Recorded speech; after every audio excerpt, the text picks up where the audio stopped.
Hey YouTube, welcome back to KG Constrictors. No, these aren't snakes. These are African soft fur rats. This is one of my breeding colonies. It's actually probably my most successful colony.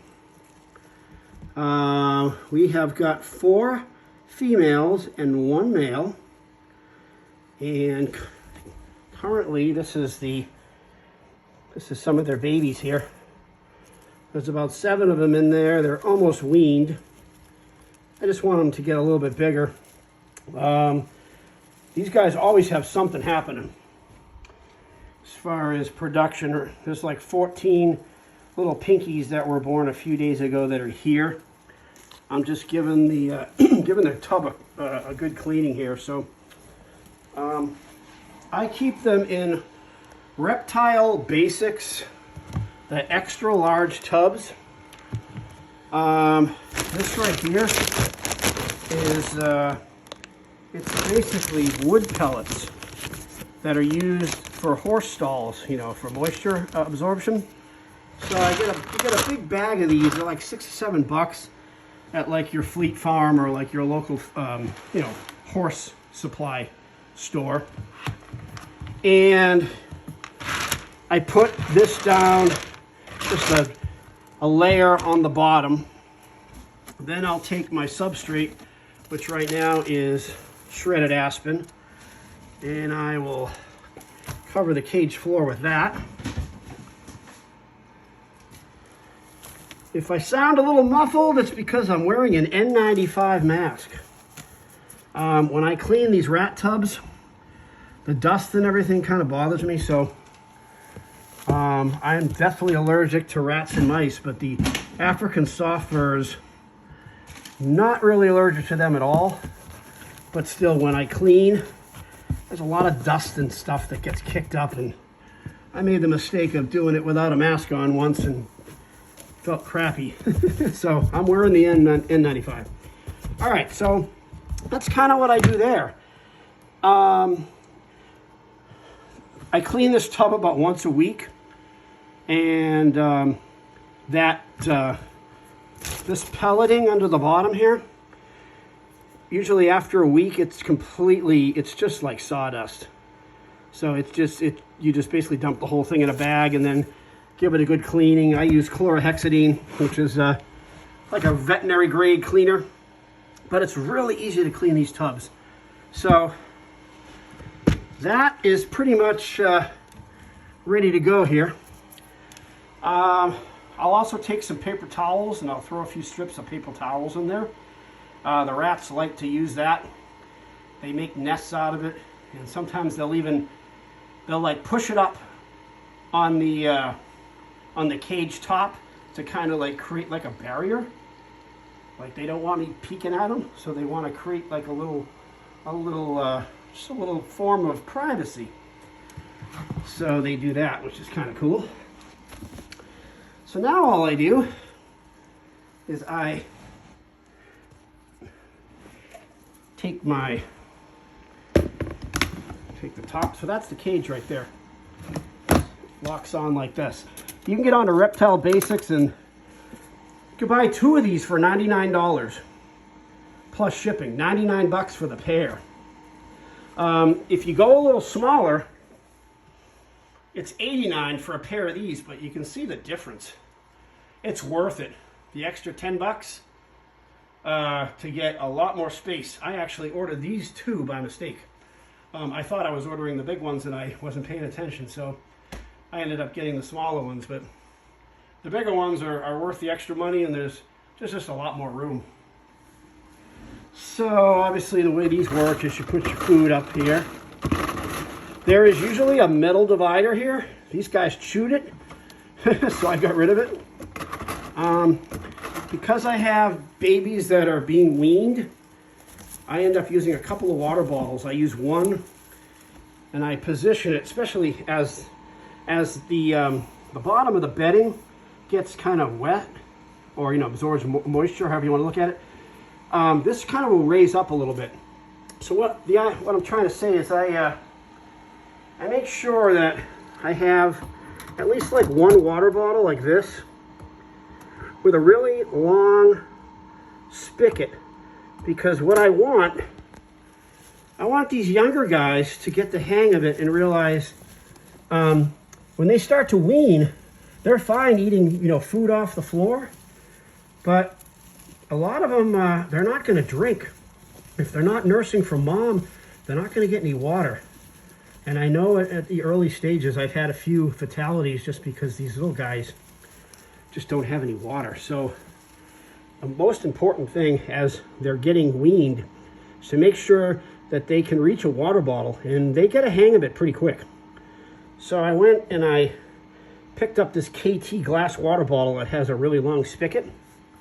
This is the water bottle that you can get for 10 bucks.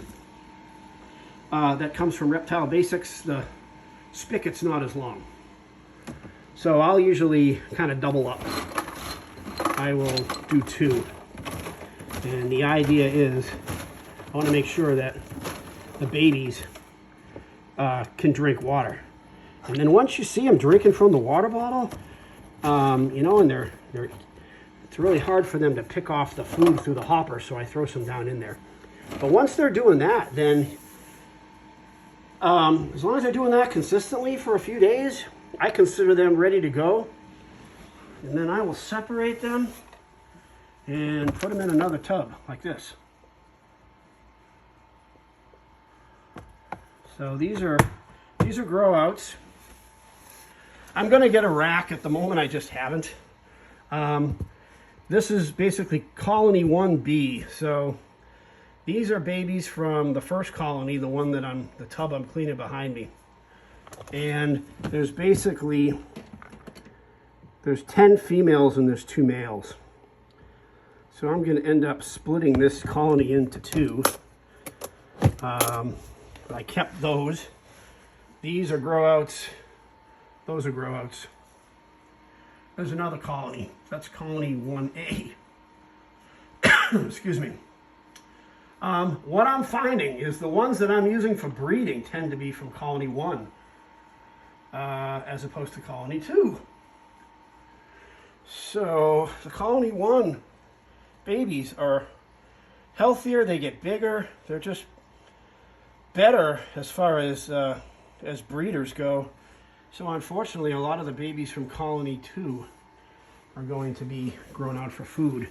I won't save every baby from colony 1 because I don't want that many colonies, but these guys are just really, really cute. They've really grown on me. I have lots of frozen thawed, they will be thawed. I have lots of frozen ASFs that I've gotten from RRR feeders. So I haven't really fed off a lot of my own rats, but it's definitely going to be tough because these guys are really, really cute. I never thought I would ever get attached to rodents, but I have. These guys are just cute as hell. Hey, come here. I'll pick them up and hold them because they're running away because I have one hand here. But they're super cute. And the parents are really cute too. They're, I can give them food, I can pet them. So, I figure as long as they're here, they might as well have a good life, I make sure to give them lots of treats. I give them dried spaghetti. I give them black oil, sunflower seeds. They like those. And most recently, I found some freeze-dried mealworms, which are like 54% protein. I got those at the feed store, so I throw those in there, and they love those. And then, of course, their main food is the Missouri rat food. They go through an awful lot of this food. It's crazy how much food they go through. So what I do next is I just basically start picking everybody up and dropping them in there. See if I can do this while I hold my phone here. And the other thing is, you gotta make sure that nobody gets trapped in here because the little babies will burrow down in here and they'll get lost. That is a female. Hey, little buddy, come here. Come here, you. Yeah, they dig down in there and you can't forget they're there. All right, sorry, I'm trying to make this, I gotta keep my wits about me here while I grab these guys. I grab them by the tail. They don't seem to mind, the big guys, the adults. Here you go. Here you go. Don't jump out. So, usually I do this pretty quick because I'm not filming, but I just grab them all by the tail and drop them all in there, and there they go. Usually they don't try to jump out. Doink. Yeah, so these little guys, I'll keep them in there for probably like another week. These were the ones that were a little bit smaller. I really don't write the dates of the babies down. I can just kind of tell. It's like, okay, we got pinkies, and right around the time the pinkies will come is about the time that these guys start to get to that age where their eyes open up. So there's always like a couple of different phases of babies in there, but they do a really good job. One thing I've done is from colony 2, every now and then there'll be some babies that I don't feel are getting enough attention from mom. So I'll throw the babies, I'll swap babies back and forth between the tubs, and the moms are all about taking care of them. They don't seem to care that they're not their own. And it's easy to tell because colony 1, they all have black eyes and they're kind of that panda color. Whereas from the colony 2, there's a lot of albinos, like the cinnamon color with the red eyes. So it's pretty easy to tell who's who. There's a big pregnant girl right here. Big pregnant girl. But it's crazy how they're having litters like every 3 weeks. But I'm really attached to these guys. I really am. And I've decided that when the breeders kind of poop out after a year or so, when their production starts to go down, I'm not going to feed them off. I'll find somebody that wants them, that keeps them as a pet. I just think that after everything that they've done as far as being breeders, you know, and producing baby rats for my ball pythons, they don't need to. I can't feed them off after that. So, hey, come on, stay in there. Anyway, they're really, really cute though. The babies I usually just pick up and hold in my hand, but they jump. They're little jumping beans. Twing. All right, here we go. There we go. One more adult. I had 7 of these little babies, so I got to make sure there's 7 of them, and they like to dig down in here. And if I'm not careful, I'll end up locking one. This is just my little my tub that I put them in when I'm cleaning the cages. So I want to make sure that nobody gets buried and gets left. I know there's still one of your friends here. Here we go. Oh, that's the male. All right, I think I got them all. Oh, no, I don't. See, there's one. There's one that was hiding underneath. Boink. There we go. Let's see if we got 7. So this is how the cage looks after I clean it. See how these guys, they're big enough, they can reach that water bottle. But what will happen is over time, in the next week, as these fiber pieces of wood, as they soak up water from the dripping and urine and all that, the bottom of this will literally just rise up, and that's kind of how I know it's time to clean. I can usually go 10 days, although last time I cleaned this was a week ago tomorrow. So I like to keep it clean. I like to make sure that there's no problems with anybody. Everybody's healthy. There's no issues with babies. I think I've got everybody. Let's find out. I'll check this. I always check this before I put the cover back on, just to make sure nobody's burrowed down in there. But now I'm sure they're looking for their babies. They're going, where are our babies? So these are the little pinkies. I think there's about 13 of them.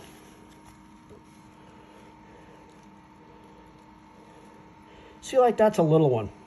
That one's obviously a little runty, not getting enough. So sometimes what I'll do is I'll pull one of these out like this, and I'll put it in colony 2 if they don't have as many babies.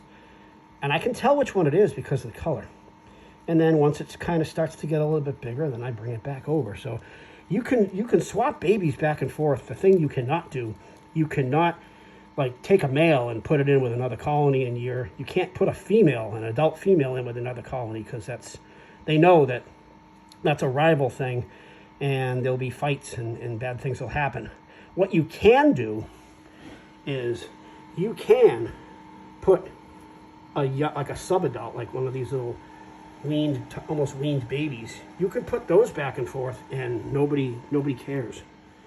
It's the adults. So that way I have less fatalities. Like if I have way too many litters going on, what ends up happening is the older ones, the ones that are just getting ready to open their eyes, I don't have any to show you, but they'll outmuscle the little pinkies, and they'll be able to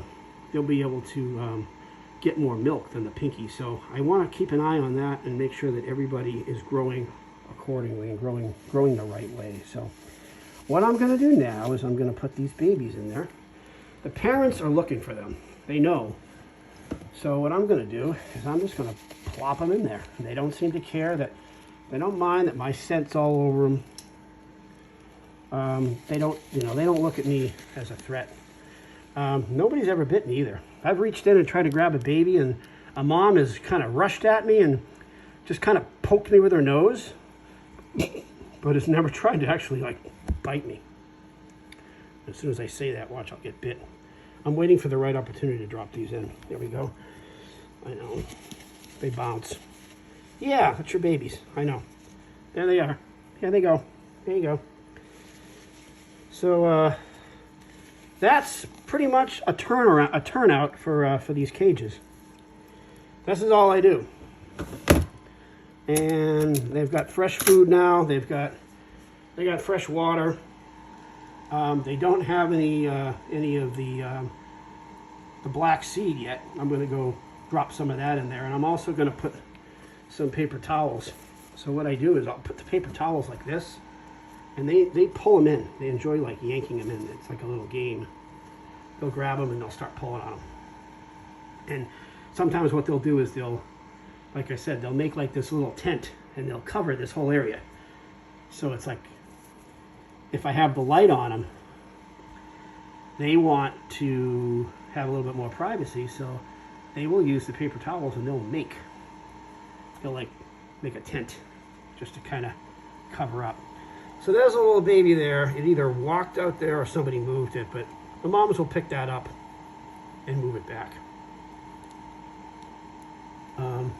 But anyway, this is basically what I do. I got 2 breeding colonies, 1 up-and-coming colony that is pregnant now. This will be the first set of babies that I produced that will actually produce their own babies. I will say these were born in early November, and they are ready. I think one of them's already pregnant. Can't see them because they're hiding. So basically I've got colony 1 and colony 2. So we're going to have colony 1A, colony 2, colony 1 behind me, colony 1B, and then there's going to be colony 1C when I split that in 2. So I'm going to run with that for now. I'm going to run with like 5 breeding colonies, which will produce quite a bit.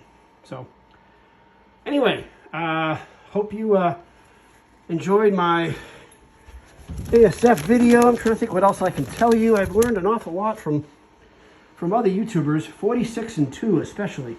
Thank you, 46 and 2.